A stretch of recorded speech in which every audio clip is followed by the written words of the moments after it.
Audio 2, capítulo 1. Continuación. Tanto el Banco Mundial como la OCDE 2015 siguen con detenimiento los avances en la lucha contra estas formas de corrupción que no implican necesariamente, como advertirnos, la generación de mejores condiciones de equidad que promuevan la democracia material y con ella el ejercicio de una ciudadanía que promueva la democracia material, así como una ciudadanía social activa, sino la creación de esquemas homogéneos que permitan la movilidad del capital conforme su interés. Es un modelo que se ajusta además a los lamentables problemas de déficit democrático de los gobiernos latinoamericanos y que encaja con la necesidad de enfrentar los problemas de la legitimidad del modelo presidencialista, el cual pone su apuesta en el liderazgo del presidente para avanzar en estas materias. Por ello, es común encontrar oficinas anticorrupción o de transparencia en varios gobiernos nacionales. Por otra parte, tenemos el proyecto que comprende la transparencia desde una perspectiva democrática expansiva, entendiéndola como una herramienta orientada a mejorar el desempeño de la democracia. Este concepto entiende a la transparencia como un instrumento de acción colectiva diseñado para hacer efectiva la rendición de cuentas, combatir la corrupción y desarticular el sistema de impunidad y privilegios. Este tipo de aproximación comprende que la transparencia es más que un cliché o una política para llevar las expectativas de los inversionistas extranjeros, para tomarse en serio la construcción de mecanismos que profundicen la participación como fundamento del modelo del Estado constitucional. Es una propuesta que implica una visión compleja de ciudadano y de administración, dado que apunta tanto a la alfabetización participativa de los sujetos sociales como a una forma garantista y proactiva de Estado como verdadero garante de los derechos. Es, desde luego, compatible con el modelo de transparencia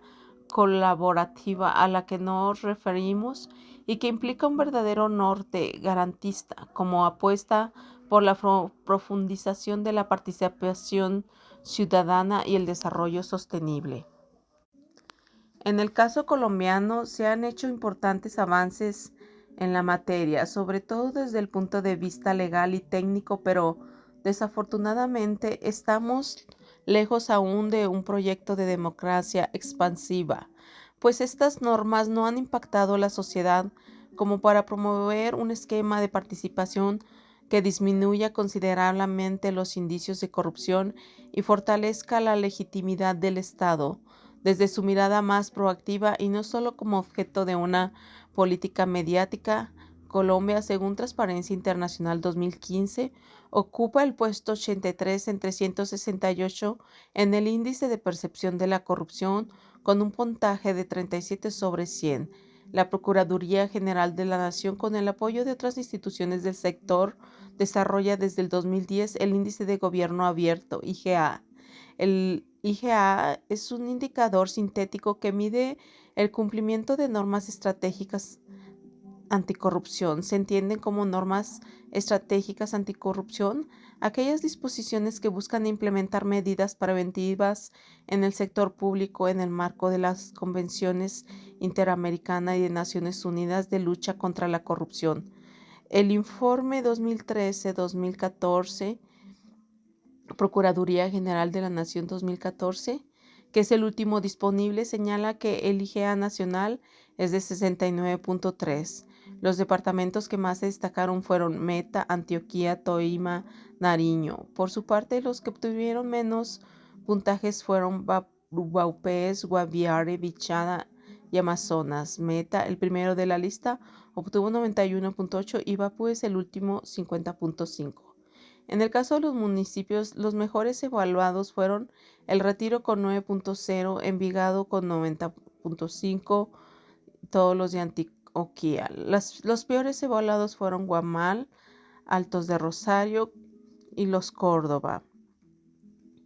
En el comparativo del periodo se observan los siguientes puntajes: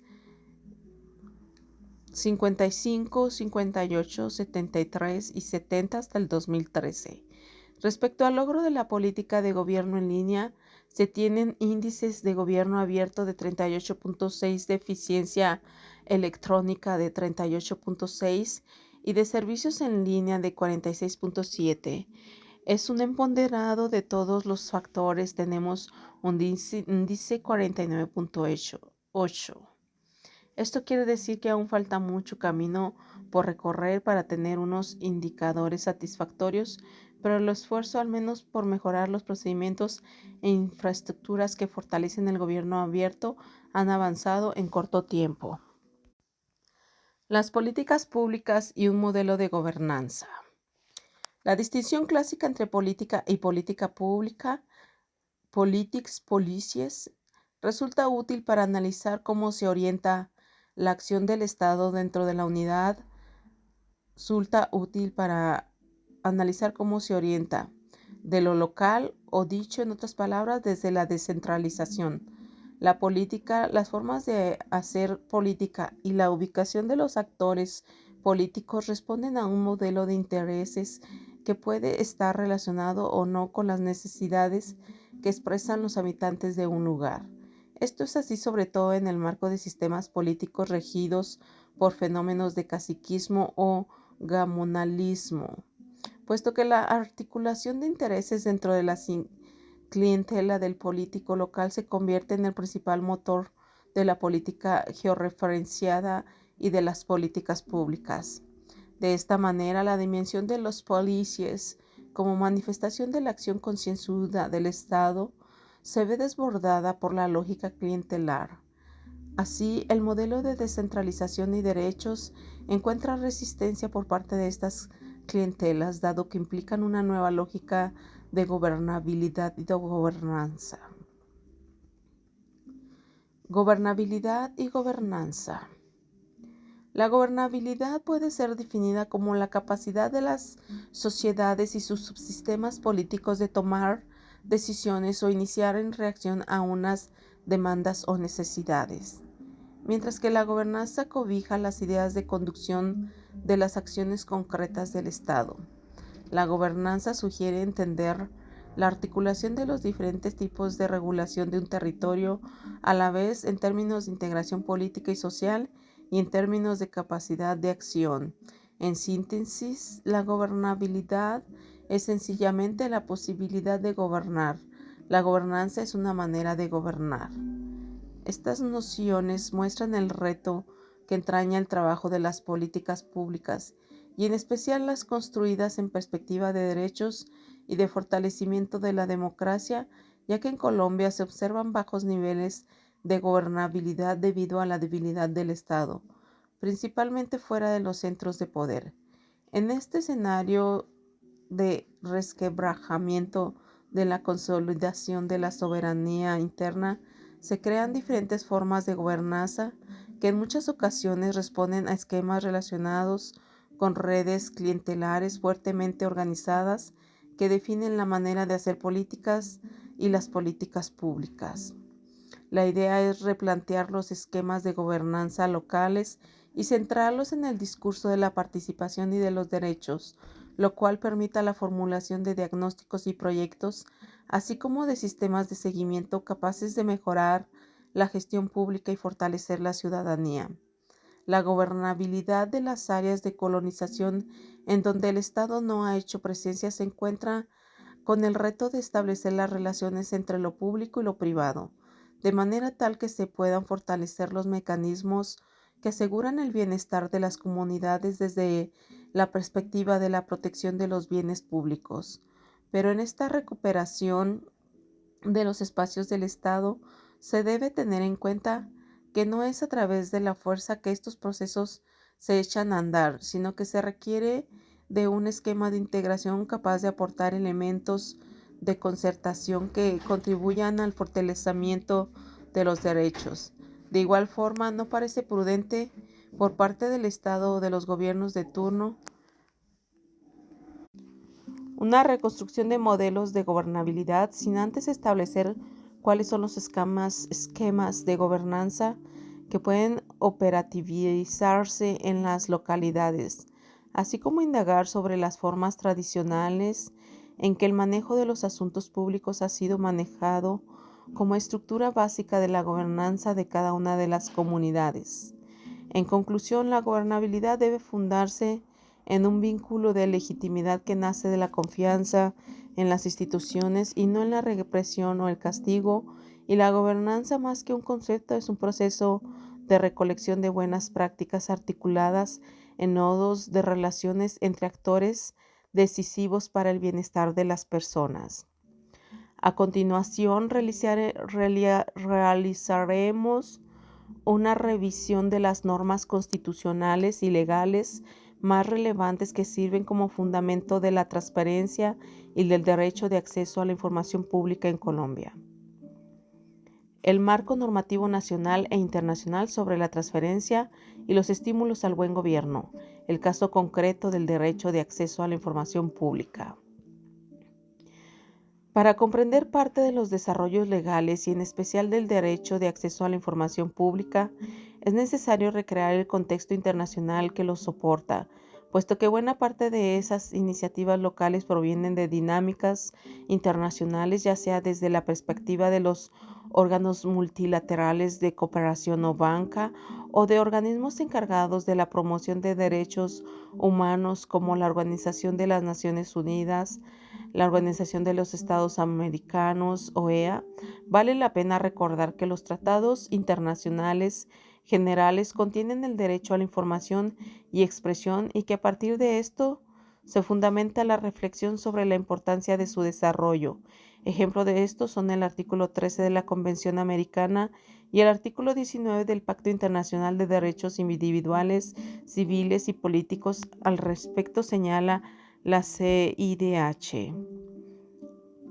La Corte Interamericana de Derechos Humanos ha señalado que el derecho de acceso a la información se ampara en el derecho de las personas a recibir dicha información y la obligación positiva del Estado de suministrarla, de forma tal que la persona pueda tener acceso a conocer esta información o reciba una respuesta fundamentada cuando por algún motivo permitido por la Convención Americana el Estado pueda limitar el acceso a la misma para el caso concreto. Dicha información debe ser integrada sin necesidad de acreditar un interés directo para su obtención o una afectación personal, salvo en los casos en que se aplique una legítima restricción. Corte Interamericana de Derechos Humanos, 2006. De igual manera, se destaca la creación de documentos importantes para el análisis de la normatividad existente y su compatibilidad con el marco convencional sobre el tema. Al respecto, tenemos el informe sobre el derecho de acceso a la información pública en las Américas, estándares interamericanos y comparación de marcos legales. Organización de los Estados Americanos 2011, que es aplicado en la ley colombiana. Por su parte, la ONU viene debatiendo el tema en diferentes instancias. Uno de los esfuerzos más importantes en este sentido se dio en la Cumbre Mundial sobre la Sociedad de la Información, organizada por la Unión Internacional de Telecomunicaciones y las Naciones Unidas en el 2003. En este evento, 175 países, incluido Colombia, firmaron la Declaración de Principios de Ginebra, la cual promulga. Nosotros, los representantes de los pueblos del mundo, declaramos nuestro deseo y compromiso comunes de construir una sociedad de la información centrada en la persona, integradora y orientada al desarrollo, en que todos puedan crear, consultar, utilizar y compartir la información y el conocimiento para que las personas, las comunidades y los pueblos puedan emplear plenamente sus posibilidades en la promoción de su desarrollo sostenible y en la mejora de su calidad de vida sobre la base de los propósitos y principios de la Carta de las Naciones Unidas y respetando plenamente y defendiendo la Declaración Universal de Derechos Humanos. En la actualidad, como fruto de estos desarrollos, se destaca la importancia que este organismo ha dado al derecho de acceso a la información pública para la consolidación de la democracia y el ejercicio de otros derechos, puesto que se reconoció a la Agenda 2030 para el Desarrollo Sostenible de las Naciones Unidas la inclusión del tema, en particular con el objetivo 1610, que buscara garantizar el acceso público a la información y proteger las libertades fundamentales de conformidad con las leyes nacionales y los acuerdos internacionales. De manera concreta, tenemos otras manifestaciones internacionales en diferentes declaraciones y principios como las recomendaciones sobre acceso a la información de la OEA, la Declaración de Chapultepec, principios de Johannesburgo sobre la seguridad nacional, libertad de expresión y el acceso a la información, principios sobre el derecho de acceso a la información del Comité Jurídico Interamericano, la Declaración de Atlanta y el Plan de Acción para el Avance del Derecho de Acceso a la Información, la Declaración de Principios sobre la Libertad de Expresión, entre otros documentos no vinculantes. Además, Colombia se ha vinculado con iniciativas como la Alianza para el Gobierno Abierto. Los acuerdos firmados y ratificados por el país incluyen la Carta Iberoamericana del Gobierno Electrónico, la Carta Iberoamericana de Participación Ciudadana en la Gestión Pública, la Convención de las Naciones Unidas contra la Corrupción, la Convención Interamericana contra la Corrupción y el Mecanismo de Seguimiento de su Implementación, MESI-SIG. Como se observa, se presenta en la última década un importante movimiento de promoción del gobierno abierto y desarrollo del derecho de acceso a la información pública. Por ejemplo, la actual ley de transparencia utilizó como guía los estándares establecidos por la OEA en la ley del modelo de acceso a la información. Por su parte, la Constitución Política de 1991 plantea diversas normas relacionadas con los derechos de los ciudadanos a acceder a la información, a presentar quejas o reclamos, a participar en los asuntos públicos y promover la moralidad administrativa. Se encuentra de forma destacada a ese respecto el derecho de información plasmado en el artículo 20 de la Carta en sus dos dimensiones, la de informar y la de ser informado. Desde antes de la Constitución existían no solo regulaciones sobre el derecho de petición mismo, establecidas en la Constitución de 1886 y en el Código Contencioso Administrativo, sino también en la Ley 57 del 85, por medio de la cual se ordena la publicidad de los actos y documentos oficiales. En su artículo 12, la ley establece que en la medida en que no sean materia de reserva legal o versen sobre temas que involucren la seguridad nacional, toda persona tiene el derecho de acceder a los documentos que reposen en los archivos de las entidades públicas y a tener copias de los mismos. Como desarrollo normativo actual sobresaliente tenemos la Ley 1266 de 2008 o la Ley de Protección de Datos, que establece el régimen de los derechos derivados de la titularidad de la información, y la Ley 1712 del 2014 o la Ley de Transparencia y del Derecho de Acceso a la Información Pública Nacional. Ambas normas favorecen el desarrollo de los mecanismos del gobierno abierto y establecen un régimen de obligaciones estatales, corporativas e individuales. El artículo 23 de la Carta dispone los términos generales del derecho de petición desarrollado en la Ley Estatutaria 1758 del 2015, que establece los mecanismos electrónicos para su presentación, y concordando con la Ley de Protección de Datos. De forma complementaria, la Constitución en su artículo 74 plantea el concepto básico de transparencia señalado. Todas las personas tienen derecho a acceder a los documentos públicos, salvo los casos que establezca la ley. Por su parte, el artículo 78 establece el derecho a la información sobre la comercialización de bienes y servicios. Al respecto, la Corte Constitucional destaca al menos tres funciones estructurales del derecho de acceso a la información pública dentro de nuestro ordenamiento constitucional. En primer lugar, el acceso a la información pública garantiza la participación democrática y el ejercicio de los derechos políticos. Este derecho entonces constituye una garantía que materializa el principio de democracia participativa sobre el cual se estructura el Estado, que a su turno fortalece el ejercicio de la ciudadanía, en tanto permite formar un ciudadano activo deliberante deliberante, autónomo y crítico que pueda ejercer un debido control de la actividad del Estado.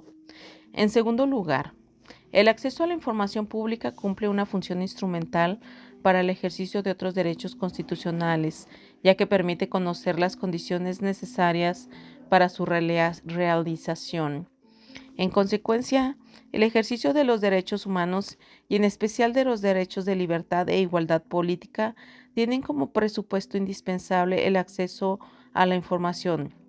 Esta relación instrumental de derecho a acceder a la información pública también existe para alcanzar fines constitucionalmente legítimos, como lo son asegurar que las autoridades y agencias estatales expliquen públicamente las decisiones adoptadas y el uso que le han dado al poder que han delegado en ellos los ciudadanos, así como el destino que le ha dado a los recursos públicos y garantizar el cumplimiento de deberes constitucionales y legales por parte de la ciudadanía. En tercer lugar, garantiza la transparencia de la gestión pública y por lo tanto se constituye en un mecanismo de control ciudadano de la actividad estatal. Concretamente, la jurisprudencia de esta corporación ha indicado que la transparencia y la publicidad de la información pública son dos condiciones necesarias para que las agencias del Estado se vean obligadas a explicar públicamente las decisiones adoptadas y el uso que le han dado al poder y los recursos públicos. Son la garantía más importante de la lucha contra la corrupción y del sometimiento de los servidores públicos a los fines y procedimientos que les impone el derecho. Son la base sobre la cual se puede ejercer un verdadero control ciudadano de la gestión pública y satisfacer los derechos políticos conexos.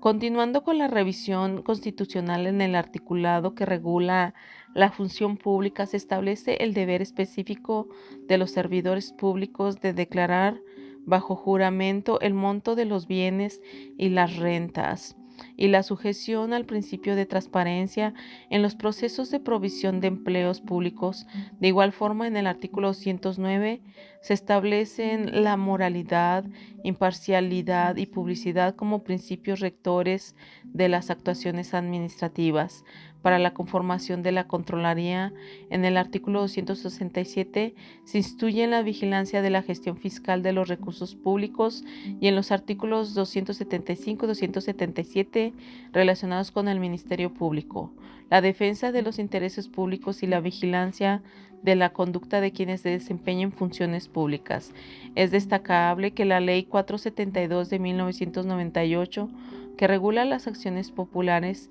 incorpora en su artículo cuarto, numeral B, la moralidad administrativa como un bien sujeto a protección.